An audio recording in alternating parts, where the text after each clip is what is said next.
চারিদিকে ধরেছে ফাটল, দমকা হাওয়ায় কাঁপছে মাটির বাড়ি। সেই ফাটল দিয়েই ঢুকছে বৃষ্টির জল। একাধিকবার আবেদনের পরও ওঠেনি আবাসের তালিকায় নাম। তাই হেলে পড়া বাড়িতে প্রাণ সংশয়ের ভয় বাড়ছে ফুচকা বিক্রেতার পরিবারের। কাঁকসার মলানদিঘি গ্রাম পঞ্চায়েতের বিষ্ণুপুর গ্রামে স্ত্রীকে নিয়ে থাকেন ফুচকা বিক্রেতা দয়াময় দাস। দয়াময় দাসের দাবি, ফুচকা বিক্রি করে 2 মেয়ের বিয়ে দিয়েছে। এখন তিনি আর তার স্ত্রী আতঙ্কের মধ্যে রাত কাটায়। একাধিকবার পাকা বাড়ির জন্য আবেদন করেছেন, প্রতিশ্রুতি মিলেছে কিন্তু কাজ হয়নি। এই ভেঙে গেছে আর চারিদিকে ফেটে গেছে, তারপরে জল পড়ছে বাড়িতে, চারিদা ধস ছেড়ে গেছে। বাড়িটা মাটি বাড়ি রয়েছে, আপনারা দেখুন, দেখে যান একবার আমার অবস্থা আছি। আমি আবেদন করেছিলাম, 2 বার জমা দিয়ে এসেছি, বিটপি গিয়েছিলাম, তো বলে যে দিয়ে যান কাগজ, পরে আমরা আলোচনা করে দেখব।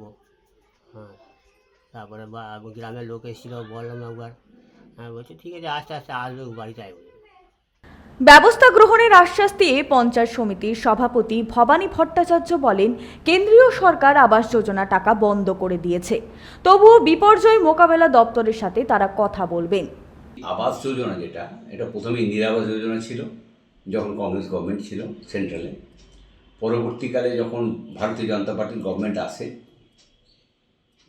এনডিএ গভর্নমেন্ট, তারা এই নামটা পাল্টে প্রধানমন্ত্রী আবাস যোজনা করা হয়। এই টাকাটার নিয়ম হচ্ছে 60% টাকা কেন্দ্রীয় সরকার বহন করবে, 40% টাকা রাজ্য সরকার বহন করবে, যারা গৃহহীন তাদের ঘরবাড়ি, তাদের আবাস তৈরি করার জন্য। তাই আমাদের রাজ্যের মাননীয় মুখ্যমন্ত্রী এই প্রয়োজনীয়তা উপলব্ধি করে বাংলা আবাস যোজনা এখানে চালু করেছেন। এবং সেই আবাস যোজনা কারা পেয়েছে? যারা 2018 সালে যে সার্ভে হয়েছিল, সেই সার্ভে অনুযায়ী এবারে সরকারি অফিসাররাই গোটাটা কিন্তু তদন্ত করে দেখেছেন কারা পাওয়ার যোগ্য, কারা পাওয়ার যোগ্য না।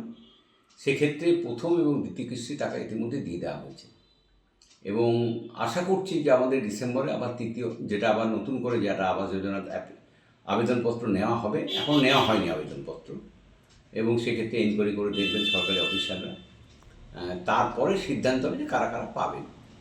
তো এর মধ্যে আপনার কাছে যে শুনলাম, আমাদের কাঁকসা ব্লকে দুর্গাপুর পূর্ব বিধানসভা কেন্দ্রের মধ্যে পড়ে বিষ্ণুপুর, সেখানে একজন ফুচকা বিক্রেতার বাড়ি ভেঙে পড়েছে। এখন দুর্যোগ, প্রাকৃতিক দুর্যোগ কদিন ধরে চলছিল এবং হয়তো বর্ষাকালে আরও আসবে, সমস্যা আসবে।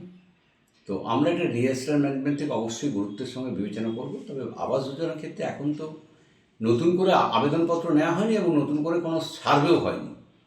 তো আমরা ওখানকার পঞ্চায়েতকে, স্থানীয় যে পঞ্চায়েত আছে, পঞ্চায়েতকে বলবো বিষয়টি এখনই দেখার জন্য। সনাতন গড়াই, 99 নিউজ বাংলা, কাঁকসা।